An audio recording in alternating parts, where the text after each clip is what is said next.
voulons t'adorer ce matin. Nous voulons élever ton nom, Seigneur, les yeux fixés sur toi. Reçois nos louanges, reçois nos cœurs dans ton temple, Seigneur.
Les yeux fixés vers toi, j'oublie les problèmes.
Seigneur est là, le Saint-Esprit est là.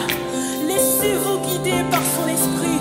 Laissez-vous guider par son onction. Recevez maintenant son onction dans votre vie. Recevez son onction dans votre vie maintenant. Peu importe là où vous êtes, fléchissez-vous devant lui, car il est capable de vous bénir. Alléluia. Nous voulons l'adorer ce matin. Nous élevons nos voix. Alléluia. Priez, priez, priez là où vous êtes. N'hésitez pas à prier.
Que Dieu soit béni. Bonjour à tout le monde. Regarde celui à ta gauche et à ta droite. Dis-lui, tu as bien fait de venir ce matin. Amen. Alors nous allons prier. Seigneur, bénis ces temps que nous allons partager ta parole. Prépare nos cœurs à recevoir ce que tu as prévu pour nous. Père, par ton esprit, enseigne-nous.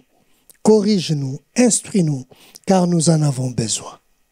Et bénis l'instrument par lequel tu vas utiliser. Inspire et donne encore, Seigneur mon Dieu, de ta parole pour que nous puissions être bénis. Que toute la gloire revienne qu'à toi dans le nom de Jésus. Amen. Que le nom du Seigneur soit béni. Ce matin, j'aimerais que nous puissions parler du cœur. Et le message de ce matin, nous l'avons intitulé tout simplement « Le cœur de l'homme ». Le cœur de l'homme. Eh bien, nous ne parlerons pas du cœur qui est le muscle qui pompe le sang dans notre corps et dans nos veines, mais nous aimerions parler du cœur qui est notre moi intérieur. Parce que le cœur est plus que cet organe principal qui pompe le sang dans nos veines, mais c'est notre moi intérieur.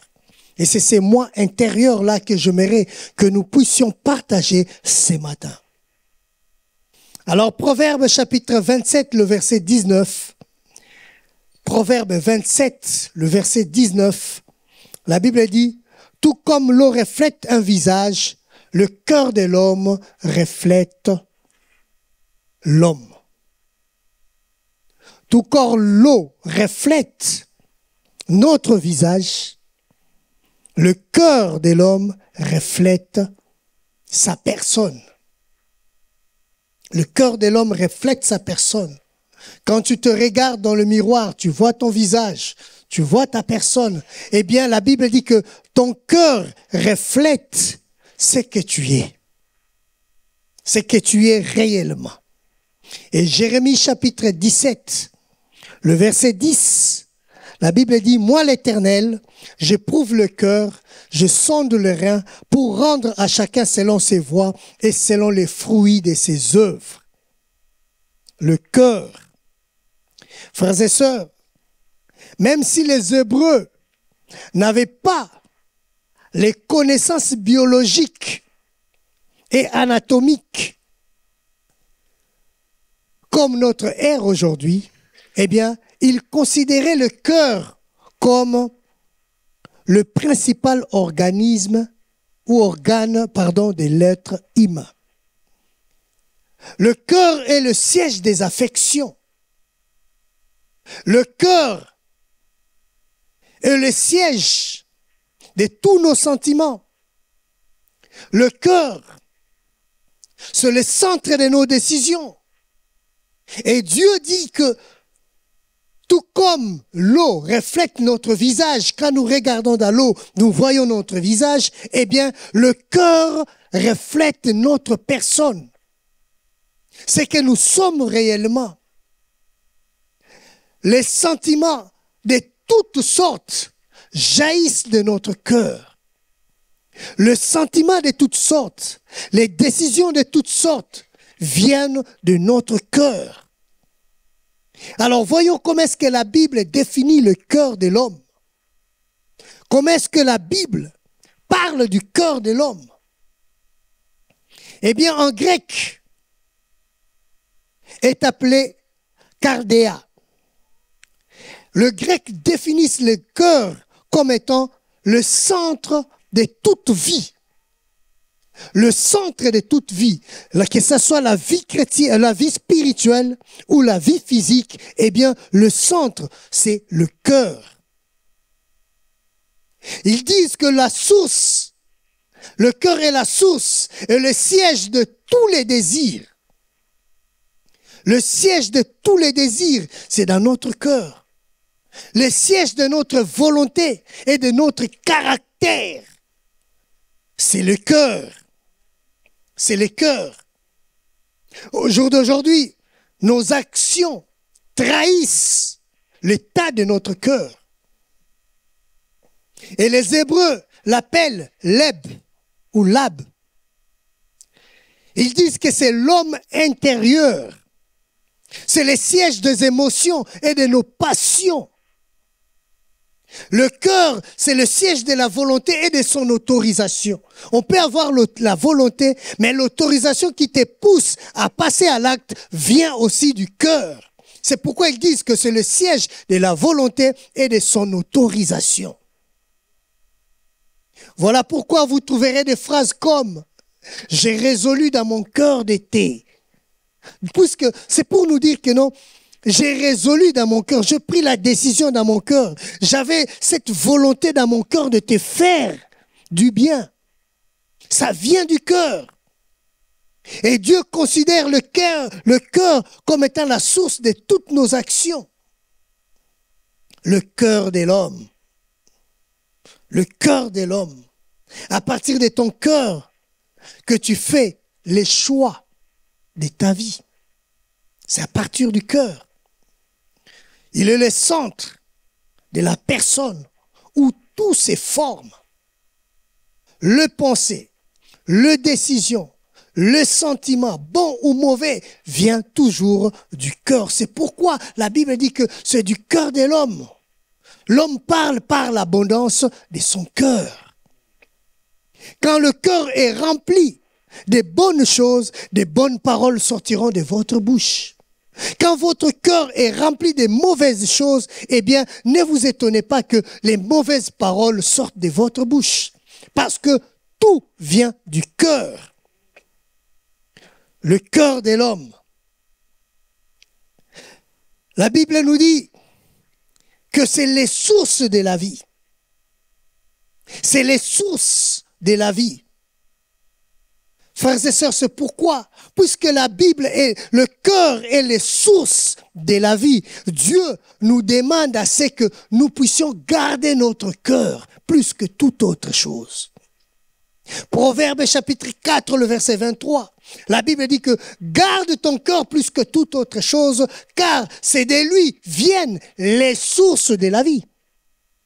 Les sources de la vie. Garde ton cœur. Le Seigneur ne demande pas à ce que le pasteur puisse garder votre cœur. Le Seigneur ne demande pas que ton mari puisse garder ton cœur, ni les parents gardent le cœur de leurs enfants.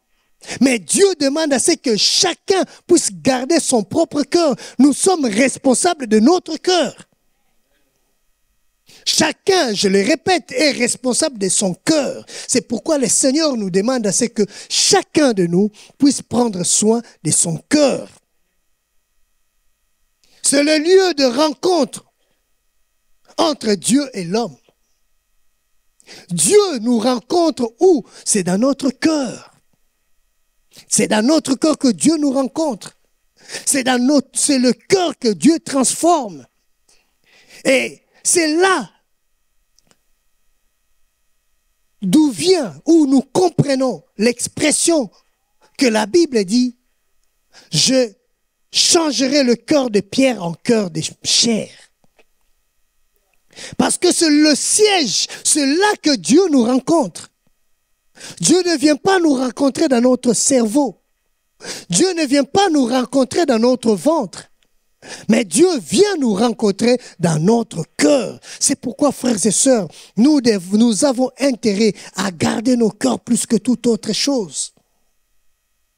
L'amour, la joie, les désirs, l'irritation, le courage, la peur, les découragements, la confiance, l'orgueil, eh bien, est associé au cœur de l'homme. Nous pouvons rajouter le mensonge, la jalousie, la haine et les choses semblables sont associées au cœur de l'homme. C'est pourquoi la Bible nous dit que le cœur de l'homme est mauvais. Le cœur de l'homme est tortueux par-dessus tout. Qui les connaît si ce n'est que le Créateur lui-même? Le cœur, c'est le lieu où forment nos décisions, bonnes ou mauvaises. Frères et sœurs, la spiritualité, c'est une affaire de cœur. La spiritualité, c'est une affaire de cœur. Le cœur, est très important aux yeux de Dieu, car il regarde le cœur. Il ne regarde pas au corps, mais il regarde le cœur. C'est pourquoi notre cœur est précieux. Ton cœur est précieux. A plus de l'importance aux yeux de Dieu. Il n'a pas besoin, notre Dieu n'a pas besoin de nos actions. Non. Il n'a pas besoin de ce que nous faisons pour lui, mais tout ce qu'il a besoin, premièrement, c'est notre cœur. C'est pourquoi dans Proverbes chapitre 23, le verset 26, Dieu dit ceci, « Mon fils, donne-moi ton cœur. Donne-moi ton cœur et que tes yeux se plaisent dans mes voies. Donne-moi ton cœur. » Dieu réclame le cœur de l'homme. Pourquoi Dieu réclame le cœur de l'homme? Parce qu'il sait que dans le cœur de l'homme, c'est les sources de toute la vie. C'est les sources de tous les maux. C'est les sources de tous les biens. Alors Dieu, puisqu'il connaît le tas de cœur de l'homme, il réclame, il dit, « Mon fils, ramène-moi ton cœur. Je veux le changer et le transformer. » Le transformer. La méchanceté remplisse le cœur. Et aujourd'hui, l'homme, quand tu regardes ce qui se passe aux infos, tu comprendras l'état de cœur de l'homme. Comment est-ce que tu peux prendre une jeune fille, violer et la brûler vif, ou après l'avoir tuée? Ça démontre l'état de cœur de l'homme. Frères et sœurs, l'état de cœur de l'homme n'a pas changé. Depuis que Dieu a détruit le monde avec Noé, jusqu'aujourd'hui, l'état de cœur de l'homme n'a pas évolué. Si Dieu avait réussi à détruire le monde par le déluge, parce que le cœur de l'homme était mauvais, Dieu a même regretté d'avoir créé l'homme, parce qu'il a vu le tas de cœur de l'homme. Il a regretté. C'est pourquoi Dieu te demande aujourd'hui, il te dit, « Mon fils, donne-moi ton cœur. Donne-moi ton cœur. » Comment Dieu voit nos cœurs? Comment Dieu voit le cœur de l'homme? Eh bien, la Bible nous dit, Jésus-Christ lui-même, il détaille les failles qui sont dans le cœur de l'homme. Et c'est la manière dont Dieu voit le cœur de l'homme.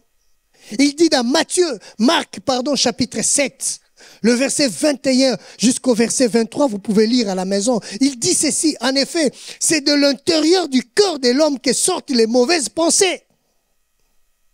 C'est de l'intérieur, pas de l'extérieur de l'homme, mais c'est de son intérieur, de son cœur que sortent les mauvaises pensées.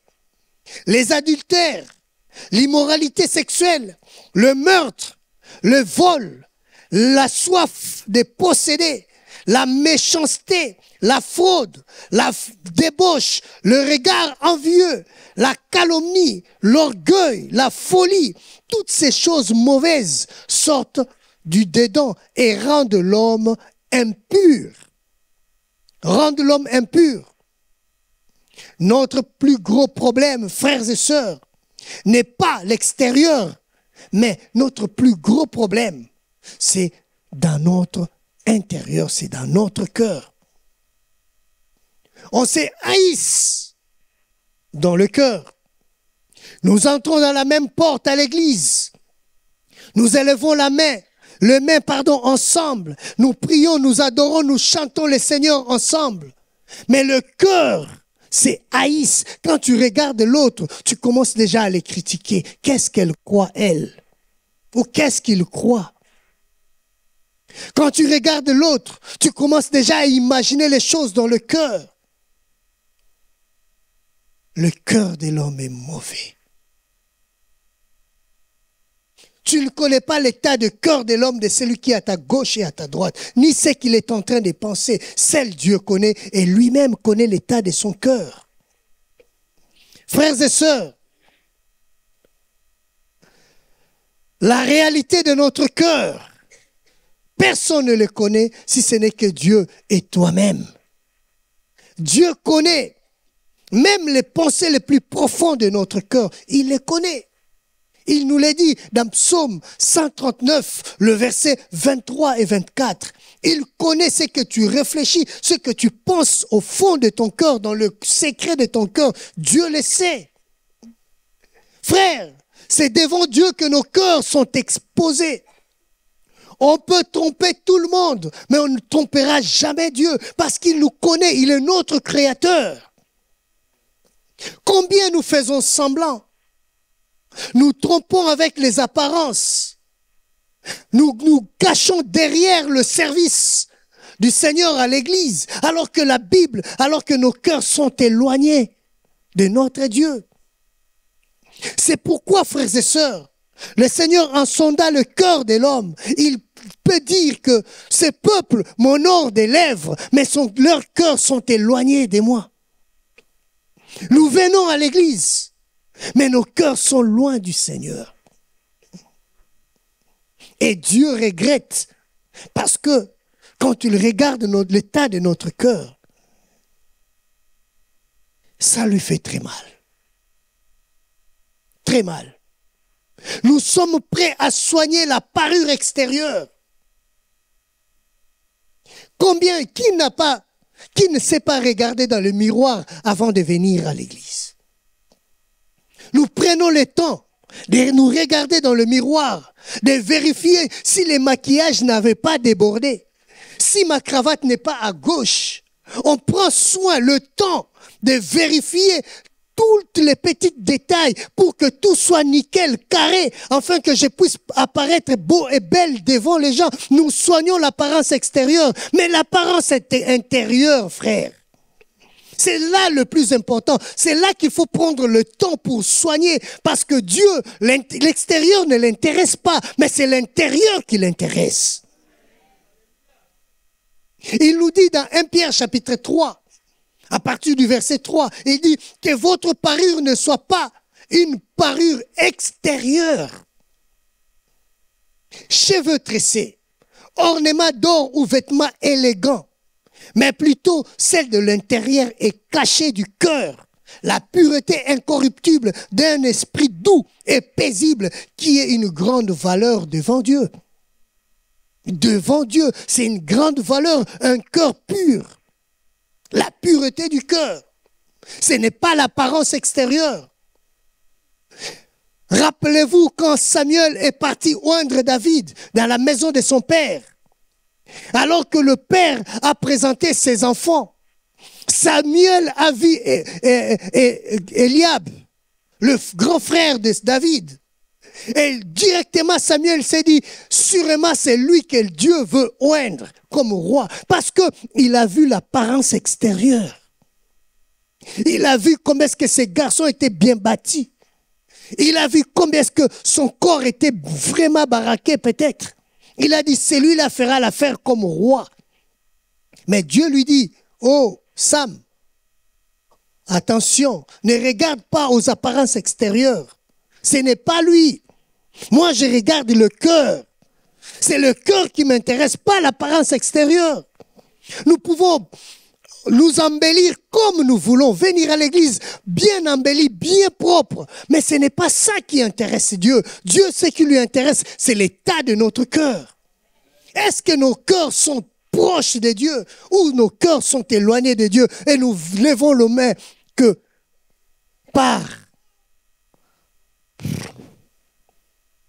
que le Seigneur nous aide. Dieu veut que chacun de nous arrive à examiner son propre cœur. Quand nous allons chez le médecin nous fait faire des examens et les examens du cœur pour voir si nous sommes en bonne santé. Et Dieu veut que chaque chrétien puisse faire un examen de son cœur pour savoir l'état de son cœur devant le Seigneur. As-tu le temps d'examiner ton cœur pour voir son état devant le Seigneur? Frères et sœurs, vous voulez aller loin avec le Seigneur? Vous voulez recevoir de Dieu ce qu'il vous a promis? Eh bien, examinez l'état de votre cœur. La Bible dit, le cœur de l'homme est tortueux par-dessus tout. Il est méchant. Qui peut le connaître? Moi, Dieu, l'Éternel, je prouve le cœur, je sonde le rein pour rendre à chacun selon ses voies. Une autre version dit ceci, moi, l'Éternel, j'explore le cœur, j'examine le rein pour traiter chacun conformément à sa conduite, au fruit de ses agissements. Le cœur est rempli de la méchanceté. Le cœur de l'homme. Frères et sœurs, est-ce que nous prenons le temps d'examiner l'état de notre cœur? La Bible dit, heureux les hommes qui ont le cœur pur, parce qu'ils verront Dieu. Un cœur pur, c'est le cœur qui verra Dieu. Un cœur impur sera loin de Dieu. Loin de Dieu, frère. Vous imaginez le temps que vous avez passé à l'église.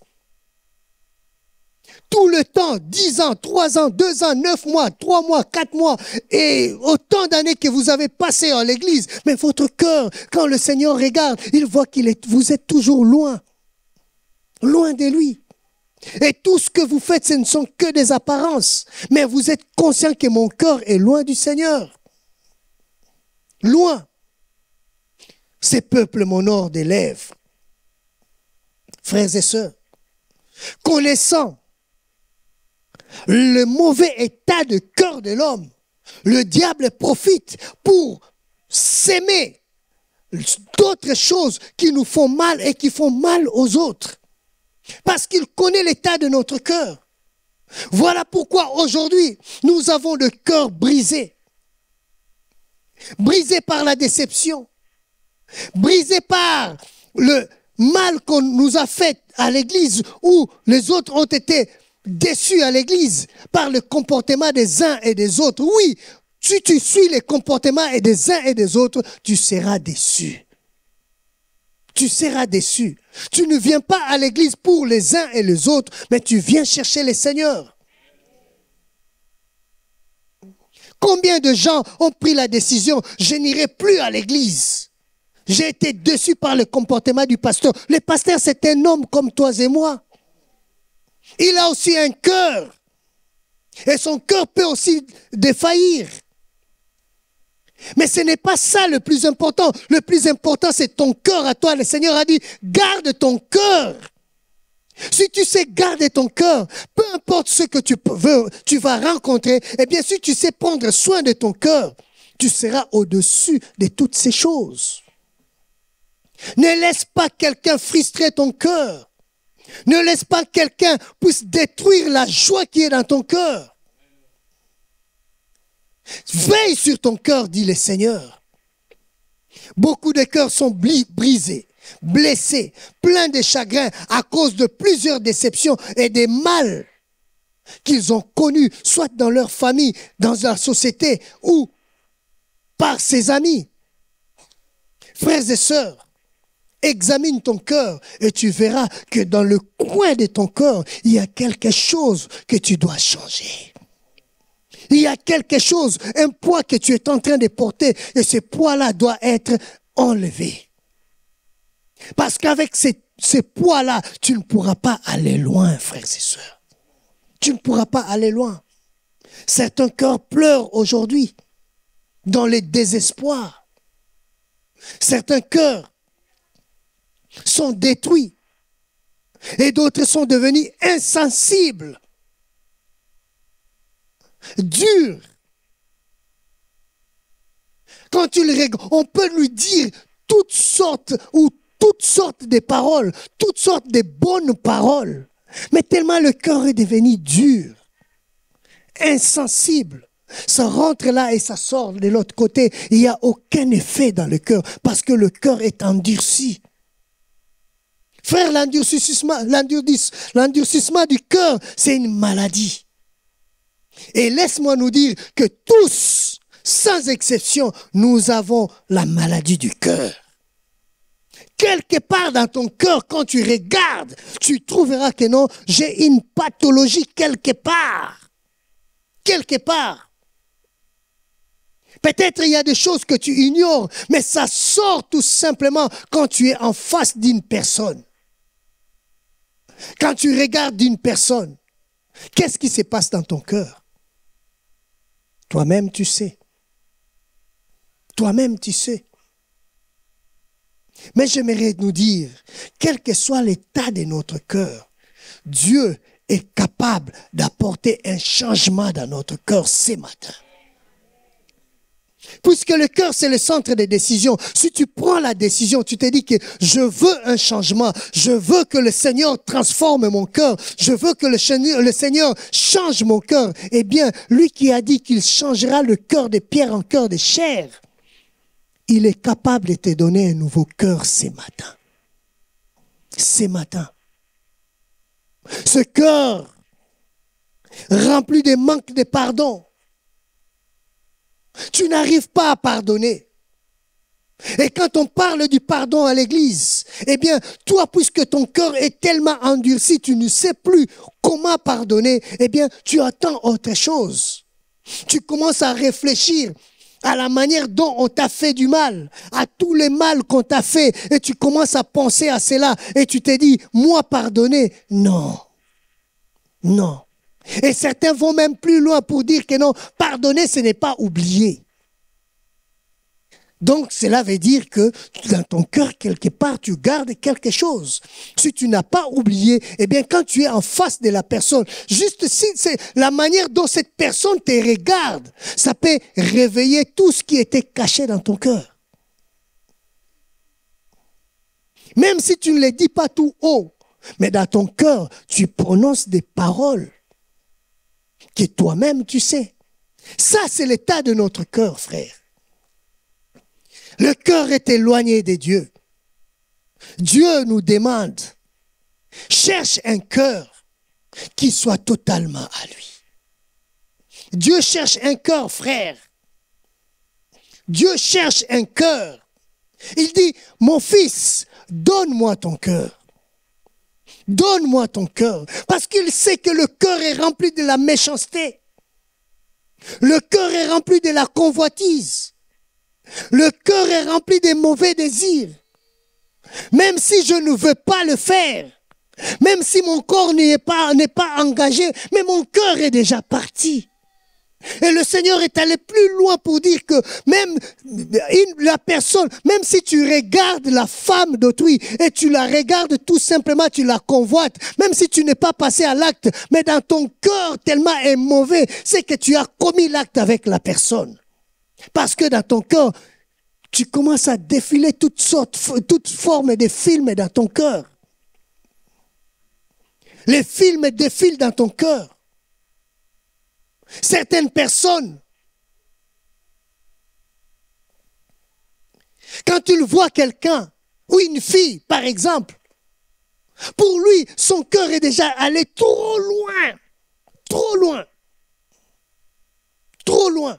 Il commence à imaginer déjà des films et des choses dans son cœur. Ça, c'est l'état du cœur de l'homme, frère. Chrétiens ou non chrétiens, nos cœurs sont des fois malades. Malades. C'est pourquoi Dieu cherche un cœur.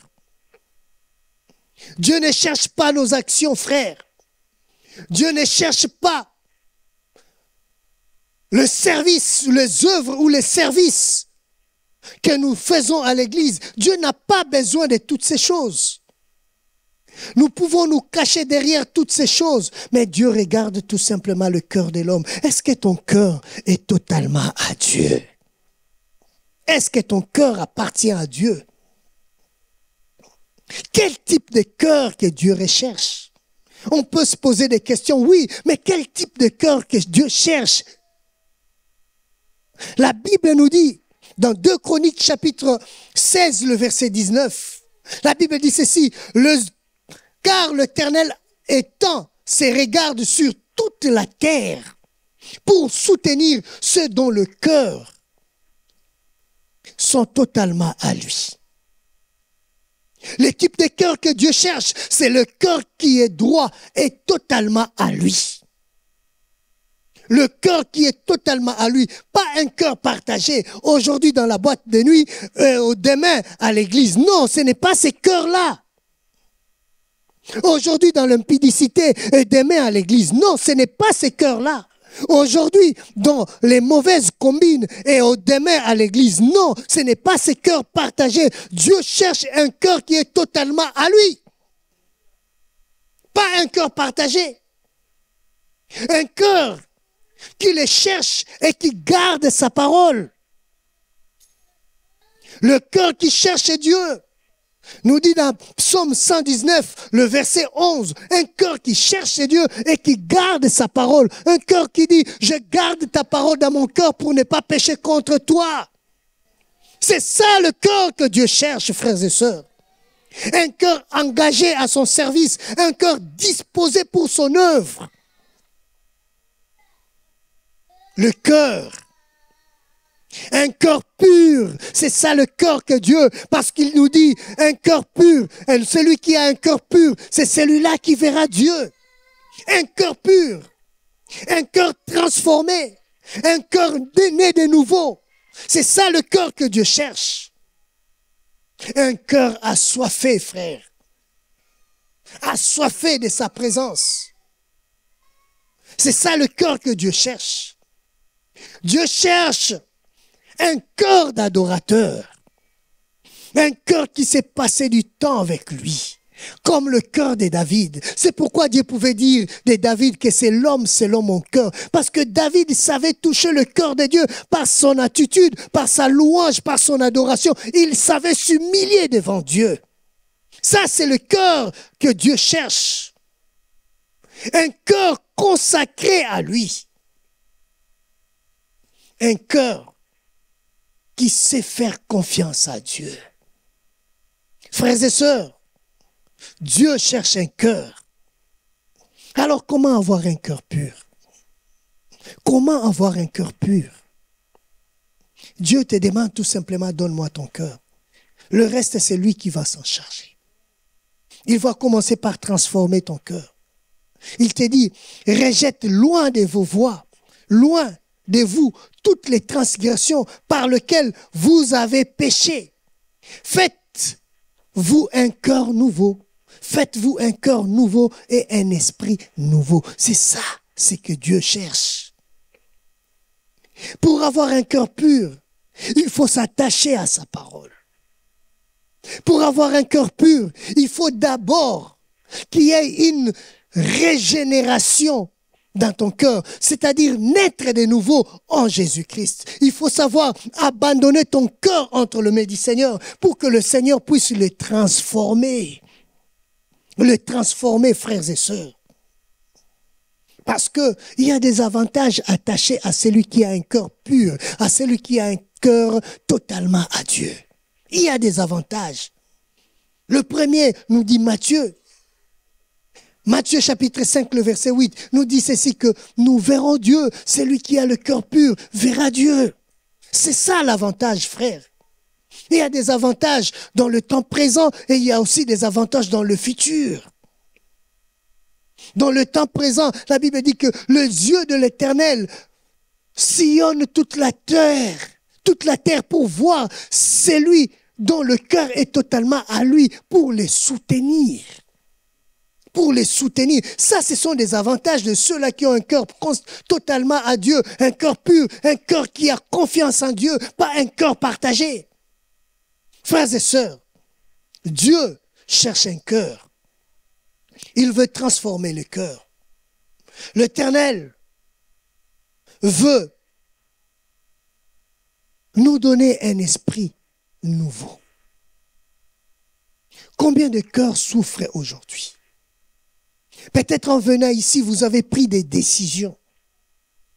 Vous vous êtes dit que je vais là-bas, je veux que Dieu me parle. Oui, Dieu te parle aujourd'hui. Il te dit, donne-moi tout simplement ton cœur.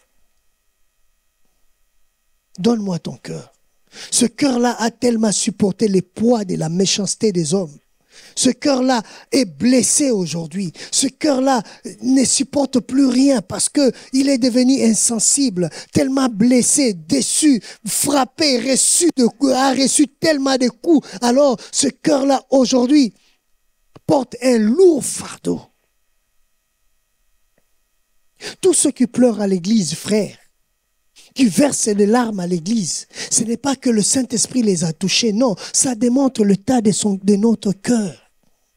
Le cœur est rempli, chargé. Quand tu viens devant le Seigneur, tu n'as plus de mots à dire, tu commences seulement à verser des larmes, parce que cela démontre l'état de ton cœur. Mais le Seigneur veut guérir un cœur ce matin.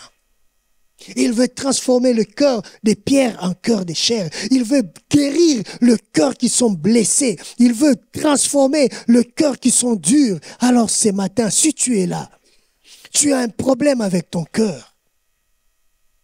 Tu as un problème avec ton cœur. Eh bien, le Seigneur t'appelle pour te dire, crie comme David. Il a crié, oh Dieu, crée à moi un cœur pur. Renouvelle à moi un esprit bien disposé. Le Seigneur veut ton cœur. Alors que nous allons prier, chacun de nous connaît la maladie de son cœur. Nous allons fermer les yeux, frères. Et je m'aimerais lancer 2 appels afin que nous puissions finir. Le premier appel, depuis que tu es né, jusqu'à aujourd'hui, peut-être en venant ici, tu as été invité. Peut-être tu viens ici, mais ton cœur est éloigné de Dieu. Le Seigneur te dit, donne-lui ton cœur. Prends une décision d'abandonner ta vie entre les mains du Seigneur. Il va changer ton cœur, il va transformer ton cœur. Il te donnera un cœur nouveau et on t'appellera enfant de Dieu à cause de la décision que tu prends aujourd'hui. Il frappe dans la porte de ton cœur, il te dit, mon fils, ouvre, je veux rentrer, donne-moi ton cœur pour que je les transforme. Et si tu veux prendre une décision de suivre Jésus, de lui donner ta vie, de lui laisser le centre des commandements de ton cœur, eh bien, lève tout simplement la main. Alors que nous avons les yeux fermés, lève ta main. Si tu prends la décision de donner ta vie à Jésus, qu'il puisse prendre le contrôle de tout ton cœur, eh bien, si tu es là, n'hésite pas, ne rentre pas tel que tu étais venu. Tu es fatigué du poids que tu portes dans ton cœur. Alors le Seigneur veut te décharger et faire de toi une nouvelle personne. Lève seulement ta main si tu prends cette décision et nous allons t'accompagner et prier avec toi. Deuxième appel. Tu sens que tu portes depuis longtemps un poids dans ton cœur. brisé, blessé, déçu, trahi. Tu n'as plus confiance en quelqu'un. Et aujourd'hui, tu souffres de manque de pardon. Tu pleures dans ton cœur suite à tout ce que tu as vécu. Tu avais fait confiance aux hommes, mais ils t'ont trahi. Eh bien, aujourd'hui, tu souffres, tu passes des moments difficiles dans ton cœur. Tu n'arrives pas à supporter les autres. Dans ton cœur, tu gardes la haine contre une personne. Le Seigneur veut te libérer de cette haine. Il t'invite tout simplement à lever ta main aussi. Nous allons prier pour toi, afin que le Seigneur te donne un cœur nouveau. Merci pour ceux-là qui ont levé la main. Nous avons les yeux fermés. Nous sommes devant la présence du Seigneur. Lève tout simplement ta main. Je ne te demanderai pas de te lever, mais là où tu es, tu sais, tu connais l'état de ton cœur. Fais l'examen de ton cœur et tu trouveras qu'il y a une maladie quelque part. Et si tu veux être guéri, transformé, lève tout simplement ta main et nous allons prier pour toi. Merci pour ceux qui ont levé la main. Seigneur, je recommande tous ceux qui ont levé la main. Et j'aimerais que l'Église prie avec moi. Prie pour ton cœur. Tu as fait l'examen de ton cœur. Maintenant, toi-même, tu commences à prier pour ton cœur. Moi, je vais prier pour ceux-là qui ont levé la main. Et toi, tu vas prier pour ton cœur. Ne sors pas de ces lieux comme tu étais venu, avec un cœur chargé. Non, le Seigneur veut te libérer. Alors, prie les Seigneurs. Seigneur, je prie pour nos bien-aimés qui ont levé leurs mains et qui ont besoin d'un changement, qui ont besoin que tu les décharges de ce poids qui pèse dans leur cœur. Combien la méchanceté, la haine, la jalousie, combien ils ont été déçus et ils ont pris des décisions, Seigneur mon Dieu, qui ne sont pas bonnes. Père, je prie que tu les décharges de tout leur poids. Mais tous ceux-là qui ont pris la décision de donner leur vie à Jésus, Seigneur, que toi seul tu les accompagnes dans cette démarche. Je prie, Seigneur mon Dieu, que tu guérisses leur cœur, que toi seul tu puisses penser les blessures de leur cœur, que tu leur donnes un cœur nouveau, que tu leur donnes un cœur de pierre, de chair, pardon, afin qu'ils arrivent à pardonner, afin qu'ils retrouvent la joie qu'ils ont perdue autrefois, la joie de vivre, la joie de la communion en famille, la joie de la communion à l'église. Père, je prie que tu leur visites ce matin et qu'en sortant de ces lieux, que tu les décharges de tout leur poids et que tu leur donnes ton joug qui est léger. Père, je les bénis en ton nom et je prie, Seigneur, que ta paix, ta grâce les accompagne tout au long de leur vie et que leur langage change et que leur joie revienne et que leur visage rayonne parce que tu les as visités. Que ton nom soit béni. Bénis ton peuple dans le nom de Jésus. Amen. Que le nom du Seigneur soit béni.